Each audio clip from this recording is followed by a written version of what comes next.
December 12, 2018, Cutler Bay, Florida. On December 12, 2018, approximately at 2:10 p.m., I walked to the bus stop, to catch bus number one so that I could go to Walmart. This is in the Cutler Bay area in Miami, Florida, of course. I'm talking about bus stop number 03635. As soon as I arrived at the bus stop, and I sat down, a perpetrator of organized stalking showed up. I know who he is. He has been following me around, stalking me for more than a year. This is a full-time perp working for law enforcement. So I got there to the bus stop around 2:20 p.m. and then at 2:23 p.m., yes, I did check my watch. So at 2:23 p.m., this perp appeared. He walked to the bus stop across the street, the bus which goes the opposite way. And as I mentioned before, so he just stood there watching me, to let me know, to like an intimidation tactic, to let me know that I'm being watched at all times, every time I go out in the general public. So this particular guy has been harassing me in an organized fashion, of course, in the Cutler Bay area for over a year, you know. So, so on December 12, 2018, at 2:23 p.m., he showed up, because he was notified of my presence. He got a phone call, probably from the guys in the Fusion Center. I'm under constant surveillance. Keep that in mind. Or from the Palmetto Bay Police Department in Cutler Bay. So we're talking here about orchestrated synchronicities, that are meant to intimidate, pretty much, it's harassment, organized harassment. This is meant to intimidate targeted individuals like like myself. So this guy is a full-time perp. He's getting paid money, cash. He's probably getting gift cards. So who recruited this guy to harass me? Obviously, people that work for law enforcement. So this guy, he feels like it's okay to follow me around, to stalk me, to mess with me, to use this psychological intimidation tactics. So he's doing this, and it is clear that this guy feels comfortable doing this because he feels like the police has his back. He feels like he's shielded from legal culpability. He's not concerned with getting caught, of course. So this was on December 12, 2018. As soon as I got to the bus stop, this guy appears by magic. He got a phone call from the police. Yeah, go there. He's there now. Go there and stand there and look at him in an intimidating way, to stress him out, to let him know that we're watching him at all times.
So now I'm gonna go ahead and show you, another full-time perp, another agent provocateur, that has been recruited by the police to harass me, to stalk me.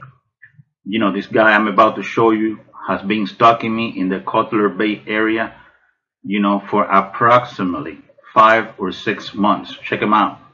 You know, the minute I show up at the bus stop, he appears by magic.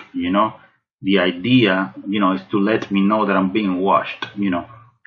Basically, the people that recruited this guy, so that he would show up, to harass me, you know, they know that I'm there at the bus stop, so they give him a phone call. Oh, he's there at the bus stop now in location such and such. Go there and show up.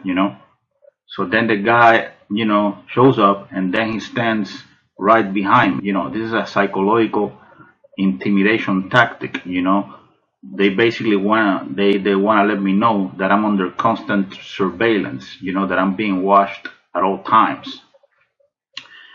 So for example, if I go to the bank and then when I'm done with my business there, I go to a bus stop in the Cutler Bay area, and I happen to be wearing, for example, a blue shirt. Guess what?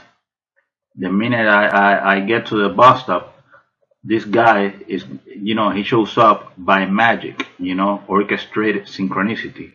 This guy shows up wearing a blue shirt, you know, or,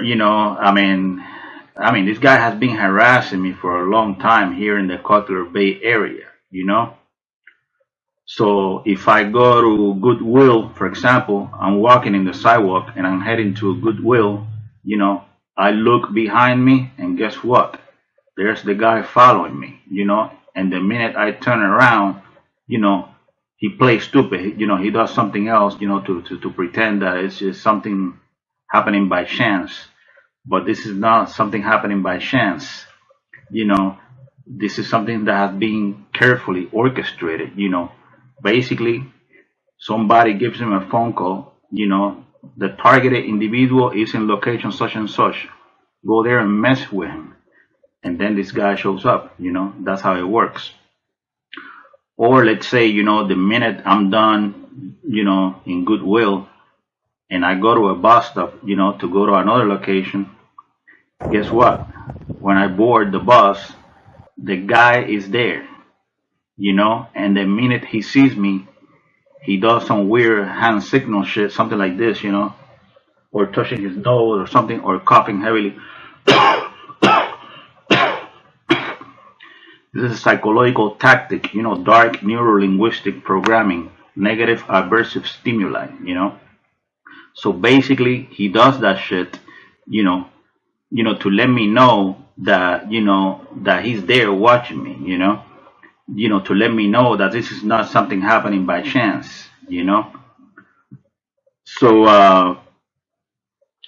if these people realize that you're trying to gather evidence, that you're being stalked, that you're being harassed, by this perpetrator of, that has been recruited by the guys in law enforcement, then they're gonna be a little bit more careful. So instead of walking, behind you, following you, what they're gonna do is, like, let's say, for example, if I'm walking to a certain location on the sidewalk, of course, then this guy's gonna come out of nowhere and he's gonna cut me off, sort of like forcing me to step back. This is an invasion of space type of thing, and then he's gonna walk in front of me. It's a provocation thing. He's trying to trigger an emotional response, hoping that I do something. So that then the police can come in, woo, and they can arrest me under some type of charge, to make me look like I'm a threat to public safety or something, when in fact they are the ones that are doing some heavily illegal shit. Organized stalking is a crime. Organized stalking. The reason why they do all this shit in secret is because they know that that they're taking a shit on my constitutional rights. So this is so this guy that I showed you. This is another full-time perp. An agent provocateur that is being paid. He's being paid cash. Probably in the city hall. He's being recruited by the police to do this shit to me, to harass me in an organized fashion, to stalk me. So, ladies and gentlemen, this is called organized harassment sponsored by the authorities. The guys in law enforcement, they are the ones recruiting these kind of people to harass innocent, harmless, law abiding citizens like myself that pose no real threat to anyone.